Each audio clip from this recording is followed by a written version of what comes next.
In this video, I want to go over some common dirt bike jumping mistakes, and I want to show you tips on how to correct them. What's up, Rad family? I'm Dakota Freeman, and welcome to the Rad Adventure Dude channel. Whenever we're learning and wanting to get into jumping our dirt bike, it's so important that we know the most common jumping mistakes so we know how to avoid them. And let me show you tips on how to correct them in the air. The most important part of learning how to jump a dirt bike is going to be learning how to jump in the proper riding position. We're going to be jumping using the attack riding position, just like whenever we're getting comfortable with riding the fastest way possible. The attack riding position is going to be standing on the balls of our feet. We're going to have our knees bent, and we're going to be gripping the dirt bike with our knees. We want to make sure that our head is going to be more forward over the handlebars and that our elbows are up, ready for anything coming at us on the tracks. We want to keep our weight more centered on the dirt bike. This way, when we come off the jump, we're in the most central location, and it doesn't really help the nose drop or raise. So we want to make sure that we're jumping in the attack position with our head a little bit more centered over the handlebars and elbows always up. Other common mistakes that I see people do are either going to be hitting a jump in too high of a gear and they don't have enough power to accelerate off the face, or the opposite. They're in too low of a gear and the RPM level of their dirt bike's too high, and as they come off the face of the jump, it really wants to pick the front end up. If you're ever in a situation and you're jumping on your dirt bike and the front end is either too high or too low, there's a couple ways that we can correct this. If we come off the jump and our front end's too high, what we need to do is pull in our clutch and tap our rear brake. When we tap the rear brake as the clutch is pulled in, it's going to use the gyro effect of the spinning wheels and actually stop them pulling the nose of our dirt bike down. This is how the gyro of the motor actually affects the dirt bike when we tap our rear brake in the air.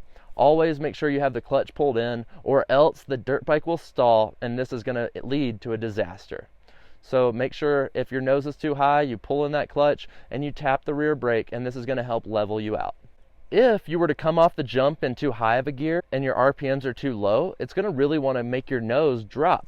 This will also happen if we're coasting off the face of the jump. So if you come off the jump and your nose is too low, we really want to focus on using our throttle to pick the front wheel up. When you come off the jump and your front end's too low and you grab a handful of throttle, it's actually going to pick your nose up on your dirt bike because of the gyro effect that I was just talking about. Now, instead of stopping the gyro effect from the wheels and the gears, we're actually going to be turning the wheels faster, which is what picks up our dirt bike's front wheel. So if you come off a jump and your nose is too low, grab that handful of throttle, and this is really going to help you pick it up. Other things that I see riders doing when they're learning how to jump a dirt bike is that they come off the jump and they land without the throttle on. If you want to land in the smoothest way possible, you really want to make sure that you land with the throttle on. Landing with the throttle on is going to make sure that no matter what's going on with the dirt bike, that if you landed sideways or something else is going on, this is really going to help you straighten out your dirt bike when you land. Also, having this acceleration going when you're landing on your dirt bike helps it accelerate forward, and this is what really straightens out the bike. So make sure when you're landing on your dirt bike that you land with the throttle on. The next tip I want to go over for the next common mistake that I see riders doing is when they come off a jump, they kind of let the nose drop and they land on their front wheel first. We never want to land with our front wheel first on our dirt bikes.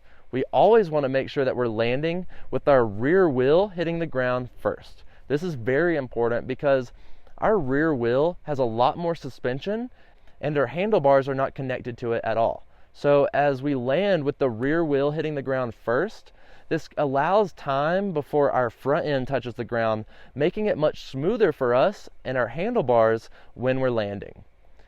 Since you already know you want to land with the throttle on, this is going to be the next tip that actually helps straighten everything out and make you land as smooth as possible. Other things I see riders going wrong with is sitting down in the air, coming off the jump, or landing. We want to make sure that we are standing up in the proper riding position when we land on our dirt bikes as well. Standing up like this provides an additional suspension from our legs, so the dirt bike can really take the abuse, and then our legs are going to help absorb that impact and really not even allow our body to feel the landing on the dirt bike. So make sure you work on this over time, as all these different things are going to be really important to instill when you want to jump your dirt bike. If you haven't hit that subscribe button yet, make sure you hit that and ring the bell so you don't miss out on any of my future dirt bike riding tips. Other mistakes I see riders doing when they're coming off the face of a jump is going to be getting cross-rutted. Cross-rutted is where your front tire is in one rut and your rear tire is in another rut. To avoid this, you really want to focus on coming off the jump in a straight line. You don't want to be going across any of these ruts. And when you're doing this, you should see how the ruts are going up the face and follow that line all the way off the takeoff. If this happens, this will actually kick your rear wheel sideways in the air, and this is why it's very important that we don't get cross-rutted or go up a jump face with ruts at an angle, unless the rut's doing the same thing. We really want to make sure that we're not looking at the rut as we're coming off the face, and you're going to look at this rut from before you even get to the takeoff. This way, whenever you get there, you already know the line you need to take all the way up the face, and you continue accelerating all the way off the face of the jump. This is going to make sure that you don't get knocked sideways coming off the jump and really keep you safer when learning how to jump. If you do get knocked sideways coming off the takeoff, you're going to continue in that path throughout the entire duration of the flight. So if this happens, we really want to focus on using our throttle to help bring the dirt bike back, and since you're gripping with your legs in the proper riding position, you can use your lower body to help bring the dirt bike back as well. Using your upper body and pulling on the handlebars and using your lower body to fight the bike back straight again, and then landing with the throttle on is going to be the best way to save this if it happens. So make sure you're practicing this over time, as ruts are going to be really difficult and they're going to be on every track we see. The most common thing I see riders doing when they're first learning how to jump is going to be being too far back on their dirt bikes. This is a common mistake that every rider makes, and it's really going to make it very dangerous when we're learning how to jump. If we come off the face and you get your nose in too high and you continue like that across the entire flight, you're really not in control in the air, and it's really hard to really push that nose of your dirt bike down. I already showed you how to use your clutch and the rear brake to fix this, but another way is adjusting your body before you come off the jump to where your head is over the handlebars. That's really going to help put you in a good center of gravity over the dirt bike and make sure that when you do come off the jump that you're nice and level throughout the entire flight. It's very common that I see this with new people jumping, and it's one of the easiest ways to get hurt when jumping as well. So make sure that you're practicing the right body position, and this is really going to help correct that for a new dirt bike rider. The last tip that I want to go over is going to be not jumping a double for the first time. If you're new to jumping your dirt bike, you want to start on a small, safe jump instead of going out to the tracks and jumping one of the big doubles for the first time.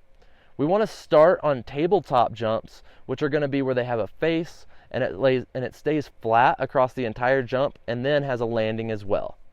This is going to provide it to where you can jump this tabletop and land wherever you want to across this entire landing. If you jump a double for the first time, a double is going to be where it has a takeoff and a big hole and then the landing. You have to be very precise when hitting these doubles, and this is not a jump for beginners. So I always see beginners out there wanting to hit a double for the first time, and I always coach them into hitting the tabletops first. And then once they get comfortable, they already know the speed, they already know the proper riding position, and they already know what to do in the air. This is what keeps you safe, so you don't just jump out there, hit a big double for the first time and something go wrong, or you case the jump. You really want to focus on jumping smaller jumps first, jumping tabletops first, getting comfortable with this, and then moving into bigger jumps and double jumps. Guys, I'm so proud of you for taking this time to learn the common jumping mistakes, and I hope these tips that I showed you to fix them really help you. Make sure you like this video and drop some comments down below and ask me any other questions that you have. If you're ever looking for more dirt bike riding tips, I'm always here. I've made a full dirt bike riding course over on my website. It's going to take you from being a complete beginner and walk you through being an advanced rider, mastering the tracks and trails. Plus, I have a full dirt bike beginner guide on my website that I'm giving away for free. All you have to do is sign up for my newsletter and I'll send it straight to you. Make sure you click the subscribe button that's right here and ring the bell so you don't miss out on any of my future dirt bike riding tips. After that, you can watch my next video right here. So stay rad, and I'll see you over there.